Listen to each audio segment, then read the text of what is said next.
कौन एक बात बताओ, आपने मीटर के लिए 4500 रुपये सिक्योरिटी जमा की है, वो कहाँ से आएगी? पेड़ पे थोड़ी पैसा लगता है कि तोड़ के दे देगा। सिक्योरिटी जमा होती है 4500 रुपये मीटर की, वो तो गवर्नमेंट लेती होगी ना, वो पेड़ फ्री है। क्योंकि अब जो है गाँव वालों की वोट कम हो गई है, गाँव छोटे हो गए हैं, बाहर के लोग ज़्यादा आ गए हैं। कोई बिहार, बंगाल, यूपी, मद्रास सब डुप्लीकेट आधे कार्ड बने हुए हैं, एक एक आदमी दो दो जगह वोटिंग कर रहा है। तो कहाँ से वोटिंग गाँव की वोट होगी? गाँव में 2500 वोट है, कॉलोनी के अंदर 6000 वोट है, तो गाँव की वैल्यू कहाँ रहेगी? जब वोट कम होगी तो वैल्यू कम हो गई। ये हमारे मंत्री लोगों का हाथ में, हमारे हाथ में थोड़ी है। मंत्री लोग करते जो करते हैं, हम क्या करते हैं उसमें? हम तो आज तक नहीं लड़ते। हमारे गांव में 36 कौम में है, 36 जाते हैं, आज तक तो नहीं लड़े हम कामों में। क्यों नहीं लड़े? क्योंकि 36 जाता है, एक दूसरे से एक दूसरे को काम पड़ता है और सब करते हैं।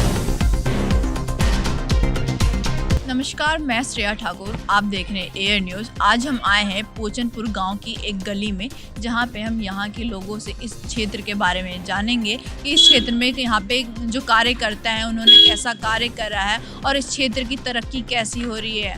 तो आइए चलिए बात करते हैं। नमस्कार सर, मैं आपका नाम जानना चाहती हूँ। मेरा नाम अतर सिंह है। सर, जो आपका क्षेत्र है पोचनपुर, यहाँ पे अभी पानी की सुविधा कैसी है? यही तो बता रहा हूँ, हमारे पानी की सुविधा, पानी तो बहुत आता है, लेकिन पानी का टाइम टेबल नहीं है। सुबह कभी 8 बजे आ जाता है, रात के कभी 12 बजे आता है, कभी दिन में आता ही नहीं है। पानी की प्रॉब्लम बहुत ज़्यादा है। लोग तो बोल रहे हैं कि यहाँ पे पानी गंदा आता है। हाँ, पानी तो अपने आप गंदा आएगा, जो सीवर टूटे होंगे तो। सीवर भी तो टूट रहे हैं ना जगह जगह। तो सीवरों की मरम्मत वगैरह कुछ नहीं हो रही है? कुछ नहीं हो रहा, बहुत पुराना सीवर पड़ा हुआ है। सीवर दोबारा पड़ना चाहिए इस गांव का। सीवर तो नया पड़ा हुआ है, लेकिन सीवर की जो कीमत है वो कागजों में है नहीं, पुरानी। हाँ, पहले तो 15-20 साल पहले डला था। ये जो काम होते हैं कागजों में, नए काम होते हैं, यहाँ नहीं होते। मौके पे तो आप आके यहाँ पानी नहीं पी सकते। नाले की तरह गंदा पानी आता है यहाँ, जो कि पानी पीने के लायक ही नहीं है। लोग बाहर से पैसे मंगाते हैं, पानी उसको पीते हैं। मतलब यहाँ पे पीने लायक पानी ही नहीं आ रहा है पूरे गांव में। हम आपको नल पे ले जाते हैं, आप पी के दिखा दो। आपको नल पे ले जाते हैं, आप रिपोर्टर हो ना, आप खुद पी के देख लेना कि पानी पीने के लायक है नहीं है। आपको खुद पता चल जाएगा पीने के लायक है नहीं है। सड़कों के बारे में आपका क्या कहना है? सड़कें कैसी हैं? सड़क ऐसी है कि नई बन गई है सारी, देखो कितनी बढ़िया नई सड़कें बनी हुई है। ये कागजों में बनी हुई है, और ये जो है प्रेस के रोड बने हुए हैं कागजों में, और मौके पे कहीं भी नहीं है। गाँव के चारों तरफ घूमो, पानी भरा मिलेगा आपको। तो मतलब सरकार सिर्फ कागजों पे डाल दे रही है कि सड़कें बनी है यहाँ पे, लेकिन नहीं बन रही। मौके पे है नहीं काम, कोई देख लीजिए, आप खुद देख लीजिए। आप घूमते हो एरिया में, घूमो, पता चल जाएगा आपको। एरिया में जब आप घूमोगे पता चल जाएगा आपको कैसी सड़कें हैं, कैसे रोड है और कैसा काम किया है। यहाँ पे जो सीवर वगैरह है उसकी साफ सफाई होती है? इतने काम है कॉलोनी के अंदर हो रहे, गांव के अंदर नहीं हो रहे। देहातों के जो गांव है, गांव पीछे हो रहे हैं सारे।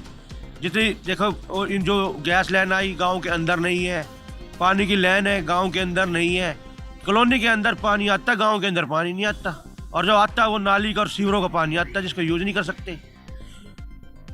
तो सरकार गांव पे क्यों नहीं ध्यान दे रही? ऐसा क्या कारण हो सकता है? क्योंकि अब जो है गाँव वालों की वोट कम हो गई है, गाँव छोटे हो गए हैं, बाहर के लोग ज़्यादा आ गए हैं। कोई बिहार, बंगाल, यूपी, मद्रास सब डुप्लीकेट आधे कार्ड बने हुए हैं, एक एक आदमी दो दो जगह वोटिंग कर रहा है। तो कहाँ से वोटिंग गाँव की वोट होगी? गाँव में 2500 वोट है, कॉलोनी के अंदर 6000 वोट है, तो गांव की वैल्यू कहाँ रहेगी? जब वोट कम होगी तो वैल्यू कम हो गई। तो वोट कम होने की वजह से सरकार गांव वाले क्षेत्रों पर ध्यान ही नहीं दे रही है? बिल्कुल नहीं दे रही, इसमें यही कमी आ रही है गांव के अंदर। गांव के अंदर फूट है, कोई कांग्रेस कहता कि मैं ये कांग्रेस का है, वो कहता है बीजेपी का है, वो आम आदमी का है, इसलिए काम नहीं होते गाँव के। एकजुट नहीं है गाँव का काम, एकजुट होगा तो काम होगा। तो इस हिसाब से तो गांव के जो लोग हैं उनकी भी गलती है कि वो लोग के बीच में एकता नहीं है, जिसकी वजह से कार्य नहीं हो रहे। गांव में तो बिल्कुल गांव एकता है, लेकिन जो बाहर के लोग हैं वो नहीं होने देते। गांव में तो एकता ही है, लेकिन जो बाहर के वो एकता नहीं होने देते। तो इस गांव में भी बाहर के लोग बसे हुए हैं काफ़ी, 80% कॉलोनियाँ बसी हुई है, 20% गाँव है। जो गांव है छोटा सा, 2,500-2,000 वोट है, बाहर 6000 वोट है, तो छोटा ही गाँव हो गया ना, इसलिए। अच्छा सर, ये जो पीछे ये बिल्डिंग बनी पड़ी है, मैं इसके बारे में जानना चाहती हूँ, ये क्या है? ये समुदाय भवन है, इसके अंदर 6 फुट पानी खड़ा है, आप जाके देख सकते हो। इसके अंदर पानी भरा हुआ है? क्योंकि 60 लाख की करोड़ की वो बना था, पेमेंट से बना था गवर्नमेंट की, DDA दिल्ली विकास प्राधिकरण का बनाया हुआ है ये। इसे 65 लाख रुपए करीब खर्चा आया था। इसके अंदर 6 फुट के करीब पानी भरा हुआ है। पहले भी कई बार इसका उद्घाटन परवेश वर्मा ने किया था, उस टाइम संसद थे, और 10-15 साल संसद रह गए वो, इसका अंदर ये चालू भी नहीं हुआ और पानी भी ऐसे कि ऐसे, और लैटरिन का पानी बैक मारता है इसके अंदर, ये हाल है। अभी यहाँ के कार्यकर्ता कौन है? अभी कार्यकर्ता यहाँ है गुलाब सिंह, कमलजीत सहरावत। तो वो लोग कभी देखे नहीं है आकर के यहाँ पे? यहाँ पे एक दिन आया था, क्या नाम है, डीएम आया था, एसडीएम आया था, तहसीलदार आया था, मैं सबको दिखाया भी था, उसके बावजूद यही हाल है। डीडीए के अफसर भी थे उस टाइम, जब वो योजना चल रही थी गांव में जाओ और देख के आओ, उस टाइम आए थे। तो ये जब भी चेक कराया था मैंने, उसके बाद जैसा था वैसा का वैसा है, ये कोई इसमें कोई काम भी नहीं हुआ। तो आपको क्या लगता है सरकार क्यों नहीं करी ये सारी आप लोगों की तकलीफों को, दिक्कतों को देखने के बाद भी? सरकार को जो है अफसर जो पैसे खाने के लिए नहीं कर रहे काम, पैसे खाते हैं तो काम कहाँ से होगा? तो आपको क्या लगता है, मतलब सरकार को पैसा देना पड़ेगा तब वो हमारा काम करेगी? कागजों में पैसा, हाँ बिल्कुल, कागजों में पैसा चलता है, सारा काम मौके पे नहीं होता। आप जाके घूमो चार एरिया में और भैयों से पता करो, यही हाल है। लेकिन आप लोग टैक्स वगैरह तो सब दे रहे, तो उस हिसाब से आप लोगों के लिए तो काम तो करना चाहिए सरकार को ना? टैक्स तो हर चीज़ का है, अब किस चीज़ का टैक्स नहीं है? खाने से ले पीने तक सब पे टैक्स है। टैक्स हर आदमी दे रहा है, दिल्ली का हर आदमी टैक्स दे रहा है। टैक्स से कौन बचा हुआ है? कोई नहीं बचा, आप भी नहीं बचे, हम भी नहीं बचे, कहाँ बचे हैं टैक्स से? अच्छा, यहाँ पे जो 200 यूनिट बिजली मुफ्त है उसका फायदा मिलता है आप लोगों को? हाँ मैडम, 8,000 रुपये बिल आता है, ये मेरी फ्री का काम है। 8,000 मेरा मकान का बिल आता है। झुग्गी झोपड़ी वालों का नहीं आ रहा, गाँव वालों का किसी का 6 का आ रहा, किसी का 8 का आ रहा, किसी का 10 का आ रहा है। अभी बिल 3,000 रुपये भर के आया हूँ, ये हमारी सुविधा 200 यूनिट की।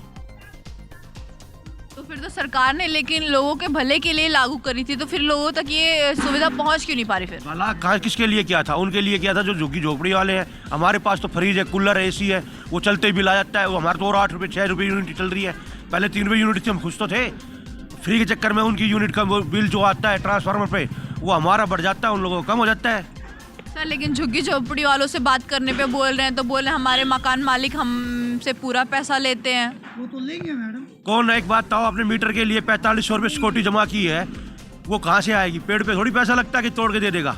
सिक्योरिटी जमा होती है 4500 रुपये मीटर की, वो तो गवर्नमेंट लेती होगी ना, वो पेड़ फ्री है, उसके पैसे कौन देगा? मकान मालिक का 1 करोड़ लाख रुपए का 10 लाख का मकान बना के देता है आपको, क्या रेंट लेता है? 2,000 3,000, उसमें आप कहते हो रेंट लेता है। क्या रेंट ले लिया?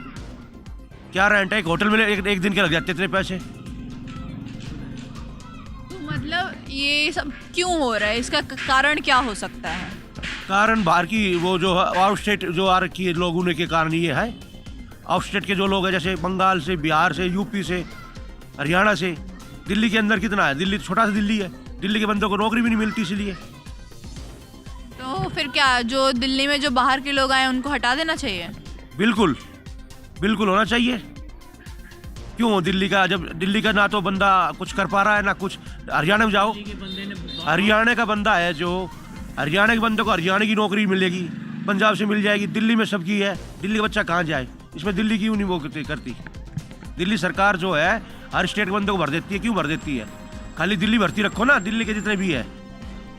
सर आप बोले दिल्ली के जो सरकार है वो दिल्ली के लोगों को भर देती है, लेकिन ऐसा ही नहीं है। वो पूरे देश में ऐसा होता है कि आप किसी भी क्षेत्र देश के राज्य से हैं, आप किसी दूसरे राज्य के लिए आप फॉर्म फिल करके अपना कर सकते हैं। बिल्कुल नहीं। हरियाणा सरकार में जाओ ना आप, हरियाणा की जो स्पेशल भर्ती निकलती है, ठीक है, दिल्ली की कोई नहीं लेगा।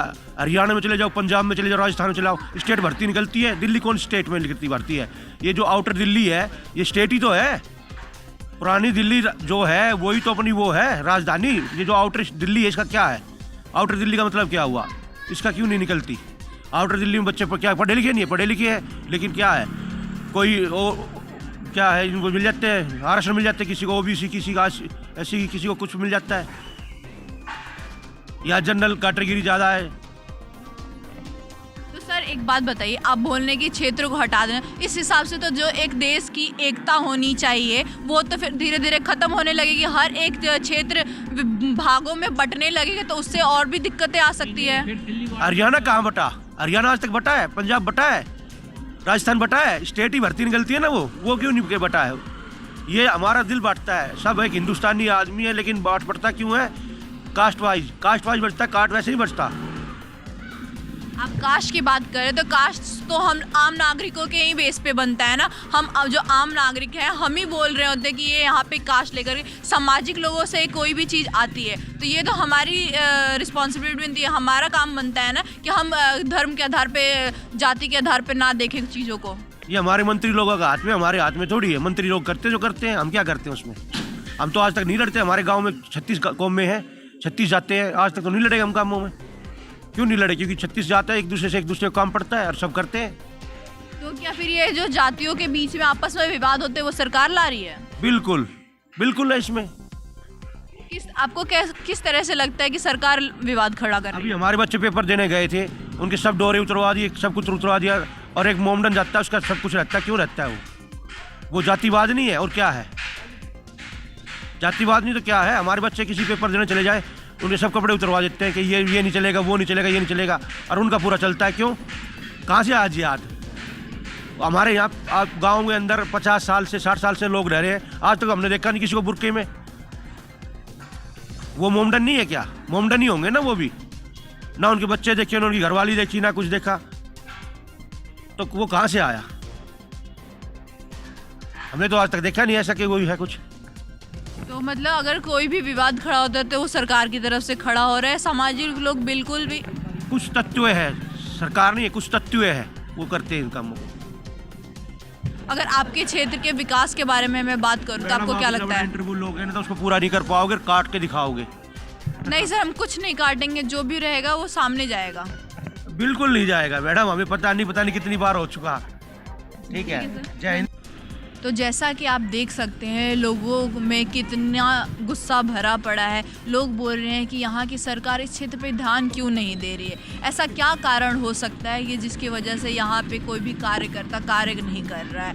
आप देख ही सकते हैं मेरे बगल में ही यहाँ पे सड़क जो है टूटी हुई है। लोग बोल रहे हैं कि काफ़ी समय पहले ये सड़क बनी थी और अब भी इस पर कोई जो रिपेयर करने की कार्य होते हैं वो नहीं हो रहे हैं। ऐसे ही बहुत सारी समस्याएं इस क्षेत्र में फैली हुई है और लोगों का मानना है कि सरकार जातिवाद जैसी समस्याओं को भी बढ़ावा दे रहा है। तो यही थी यहाँ की आम जनता से बातें। ऐसी ही और भी वीडियोस के लिए जुड़े रहें। आप देख रहे हैं एयर न्यूज़। मैं श्रेया ठाकुर, धन्यवाद।